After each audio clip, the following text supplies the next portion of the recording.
मांगेगी जनता, और मुझे लगता है बिहार की बड़ी क्रांतिकारी जनता है। इन्होंने ही महात्मा गांधी को महात्मा बनाया था चंपारण के बाद। तो आप जरूर हिसाब मांगिएगा। आप हिसाब मांगिएगा बेरोजगारी का, भुखमरी का, कुपोषण का, बढ़ते अपराध का।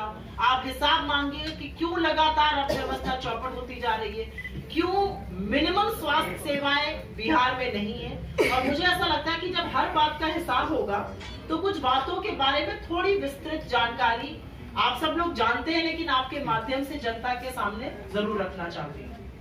मैं पहली बात करूंगी बेरोजगारी की। और बेरोजगारी एक ऐसी महामारी है जिससे पूरा देश इस समय जूझ रहा है, लेकिन बिहार में इस महामारी का एक और ही विकराल रूप है। और वो विकराल रूप शायद इसलिए है क्योंकि पहले तो डिनायल में रहा जा रहा है, उसको जिसको इंग्लिश में कहते हैं ब्रश अंडर द कारपेट करने की बात कही जा रही है, लेकिन ऐसी तो बात ही नहीं है।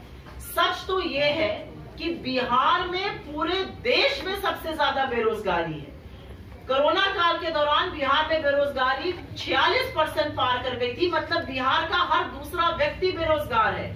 युवाओं में 55% बेरोजगारी है, महिलाओं में 92% बेरोजगारी है। और उस बेरोजगारी की बात न नीतीश कुमार जी करते हैं, न उनके आका नरेंद्र मोदी जी करते हैं। अभी कुछ दिनों पहले नीतीश बाबू ने कहा हमारी सरकार आएगी तो हम इंडस्ट्रियल कॉरिडोर का गठन करेंगे। तो 15 साल से आपने क्यों नहीं किया? क्या यह सच नहीं है कि महागठबंधन ने बेरोजगारी को, रोजगार को एक मुद्दा बनाया और उसके चलते आपकी कुंभकर्ण की नींव टूटी है और इसलिए आप बात कर रहे हैं आज बेरोजगारी खत्म करने की? लेकिन सच तो यह कि जब आपने 15 साल में नहीं खत्म किया तो अब आप क्या खत्म कर पाएगा, क्योंकि आपकी विफलताओं का पुलिंदा इतना बड़ा है कि उसको अब आप रोजगार पर नकार नहीं सकते। एक बात और सच है कि सिर्फ बेरोजगारी समस्या नहीं है, समस्या यह है कि नियमित आय, जिसको रेगुलर वेजेस कहा जाता है, वो भी नहीं मिलते हैं। 87% लोगों के पास ना तो रेगुलर नौकरी और वेजेस हैं, जिसको नियमित आय और वेजेस कहा जाता है, और बहुत सारे लोग जो ग्रुप डी की, जो श्रेणी में सबसे नीचे वाली नौकरियां होती हैं, वो करने के लिए मजबूर हैं। अभी मैं कुछ आंकड़े देख रही थी कि 2019 में 166 ग्रुप डी की वैकेंसीज निकली थी सचिवालय में, और 5 लाख लोगों ने आवेदन दिया। और उसमें स्नातक, परस्नातक, BA, MA, MBA, MCA, MTech ऐसे लोग थे। तो कहीं पर बेरोजगारी की समस्या तो अपने आप में है ही, और उससे बड़ी समस्या है कि कैसे बहुत पढ़े लिखे युवक और युवतियां आज मजबूर हैं छोटी छोटी नौकरियां करने के लिए, क्योंकि उनके हिसाब की नौकरियां बिहार में बन ही नहीं रही। अब बात करते हैं किसान की। 3-4 मुद्दे ही हैं। बेरोजगारी एक मुद्दा है किसान। और मुझे ऐसा लगता है कि किसान जितना बदहाल बिहार में है उतना देश के और किसी प्रदेश में नहीं होगा।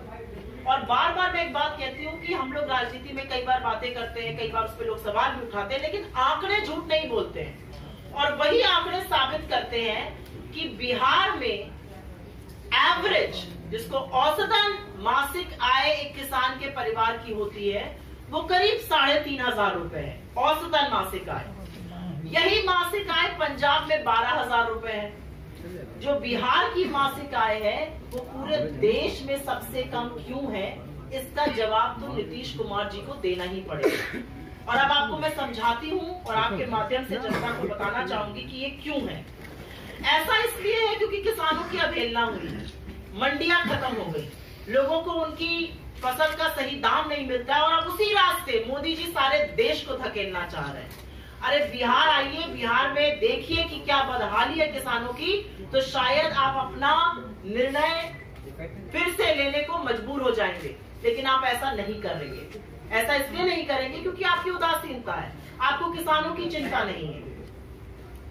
मुझे जान के बड़ा हतप्रभ हुआ जब मैंने ये डेटा देखा कि 2015 के बाद से, पिछले 5 साल में जब से नीतीश जी की सरकार आई थी, 2015 के बाद से बिहार के 82% क्रय केंद्र बंद हो चुके हैं। सरकार खरीद ही नहीं कर रही है। पिछले रबी सीजन में 1% गेहूं जो पैदावार हुई थी वो सरकार ने खरीदा था, बाकी सब निजी लोगों ने औने पौने दाम पर खरीदा। इसलिए ये बिल्कुल अचंभे की बात नहीं है कि बिहार का किसान की आय सबसे कम है और वो सबसे ज्यादा कर्जे में डूबा हुआ है। जो सीमांत किसान है, 7 में से 6 किसान जबरदस्त कर्जे में डूबे हुए हैं। अगर उनकी कर्जा माफी की बात करो तो नीतीश जी और मोदी जी नाक भौं सिकोड़ते हैं। लेकिन इस बारे में पवन भाई ने भी बहुत बार दिल्ली में बात करी है, मैंने भी करी है, रोहन जी ने भी करी है, हम सब लोगों ने कांग्रेस से ये बात करी है कि जब तक किसान का कर्जा माफ नहीं होगा, जब तक वो इस दुष्चक्र से नहीं निकलेगा, हमारे देश की कोई अर्थव्यवस्था नहीं सुधर सकती है। अमीर लोगों के टैक्स माफ करते हैं, लेकिन गरीब और किसान का कर्जा माफ करने में मोदी जी और नीतीश जी नाक भौं सिकोड़ते हैं। उसमें सारा का सारा फिस्कल और क्रेडिट डिसिप्लिन याद आने लगता है। एक और बात मुद्दे की है और ये बताना चाहूंगी कि बिहार में औसतन राज्यों से आधे से कम, औसतन राज्य जो देश के हैं उनसे आधे से कम खर्चा कृषि पे होता है। अभी जो बजट आया उसमें कृषि पे खर्चा कम हो गया। ऐसा क्यों होता है, इसका जवाब सिर्फ नीतीश कुमार दे सकते हैं और मोदी जी दे सकते हैं। अब बात कर लेते हैं स्वास्थ्य व्यवस्थाओं की, क्योंकि इसकी बखिया हम नहीं उधेड़ रहे हैं, हमारा कुछ कहना नहीं है स्वास्थ्य व्यवस्था पर। इसकी बखिया तो सरकार का नीति आयोग ही उधेड़ रहा है। नीति आयोग ने खुद ही कहा है कि भाई बिहार की जो स्वास्थ्य सेवाएं हैं वो देश में बॉटम से नंबर 2 पे है, मतलब निम्न स्तर पर है, सेकंड लास्ट स्पॉट पर बिहार की स्वास्थ्य सेवाएं, ये नीति आयोग का कहना है। आज बिहार में कुपोषण एक भयंकर बीमारी ले चुका है। ये दुख की बात है कि 5 वर्ष से कम आयु में से 70% से ज्यादा बच्चे कुपोषित हैं, कुपोषण का शिकार हैं। और मुझे हंसी भी आई और बहुत दुख भी हुआ। कुछ दिनों पहले मैंने एक वक्तव्य पढ़ा था सुशील मोदी जी का। उनसे पूछा गया था कोविड के दौरान कि आपने अस्पताल क्यों नहीं बनाए। उन्होंने कहा लालू जी ने नहीं बनाए थे। 15 साल से सत्ता में आप हैं, आप कब तक लालू जी के शासनकाल की बात करिएगा और उन बहानों के पीछे छुपिएगा। आपका काम था 15 साल में आपको लोगों ने सत्ता दी, आपको स्वास्थ्य व्यवस्था करनी थी, आपने स्वास्थ्य व्यवस्थाएं नहीं करी। कोविड के दौरान हमने देखा कि ना अस्पताल में बेडें थी, ना क्वारंटाइन सेंटर ठीक से बने थे, और तो और शवों के साथ मरीजों का इलाज हो रहा था। ये थी बिहार की स्वास्थ्य व्यवस्था, और ये जितनी लचर कही जाए उतनी कम है।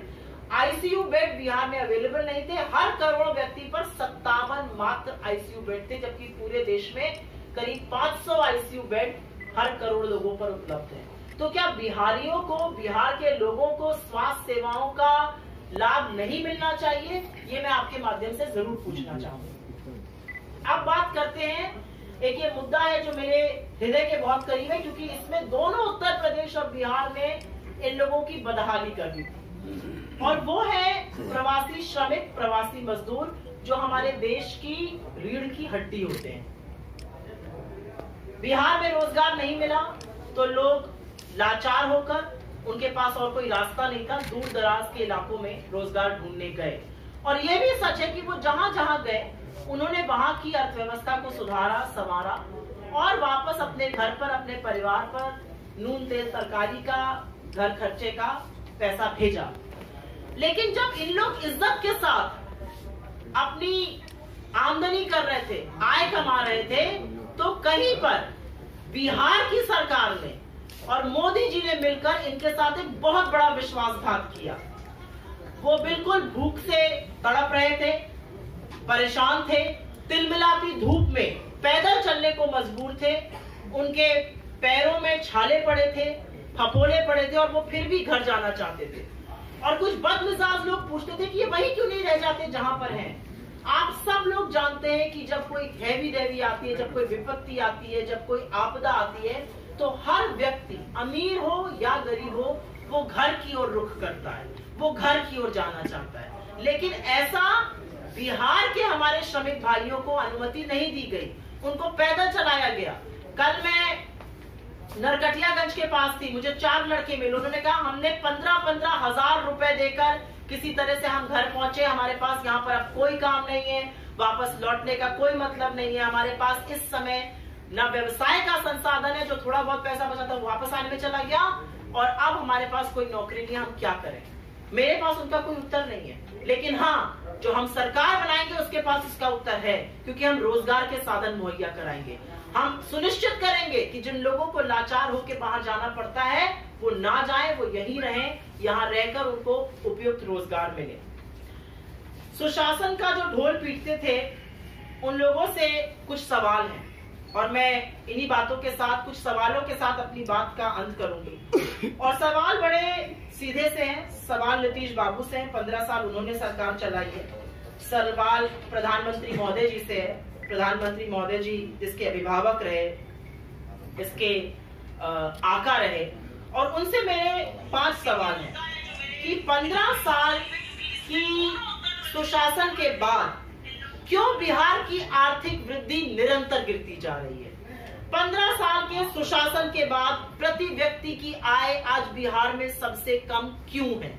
15 साल के सुशासन के बाद बिहार का किसान देश भर के किसानों से कम क्यों कमाता है। 15 साल के सुशासन के बाद बिहार कर्ज के तले क्यों दबता जा रहा है। 15 साल के सुशासन के बाद मजदूर लाचार क्यों है। 15 साल के सुशासन के बाद आखिर बिहार में सबसे ज्यादा बेरोजगारी क्यों है और युवा क्या करेंगे। आपके पास इसकी क्या योजना है। आप 15 साल से कुछ नहीं कर पाए तो अब आपसे क्या उम्मीद करी जाए। मेरे यही 5 सवाल हैं। और क्योंकि मैं राष्ट्र कवि रामधारी सिंह दिनकर की एक बहुत बहुत बड़ी प्रशंसक हूँ, उनको बहुत पढ़ा और समझने की कोशिश करी है, उनकी कुछ पंक्तियों से जरूर एंड करूंगी। और बड़ी ही क्रांतिकारी पंक्तियां दिनकर जी लिखते हैं। और उन्होंने कहा है, और जब जब मैं राहुल जी की रैली देखती हूँ या तेजस्वी जी की रैली देखती हूँ या मैं बाहर जाके लोगों से बात कर रही हूँ बिहार में, इतने क्रांतिकारी है, इतने जागरूक है, इतने सजग है अपने लोकतांत्रिक दायित्वों के लिए ये लोग, कि मुझे लगता है ये बहुत बड़ा बदलाव होने वाला है। ये कुशासकों को एक बहुत बड़ा सबक सिखाने वाले हैं। और उसी के लिए मैं 2 पंक्तियां जरूर दिनकर जी की बोलूंगी। सदियों की ठंडी बुझी राख सुगबुगा उठी, मिट्टी सोने का ताज पहन इठलाती है, दो रात समय के रथ का घर घर नाद सुनो, सिंहासन खाली करो की जनता आती है। और यही होगा 10 नवंबर को। आप सबका मेरी बात सुनने के लिए बहुत बहुत धन्यवाद। आपके सवालों का स्वागत। नहीं तो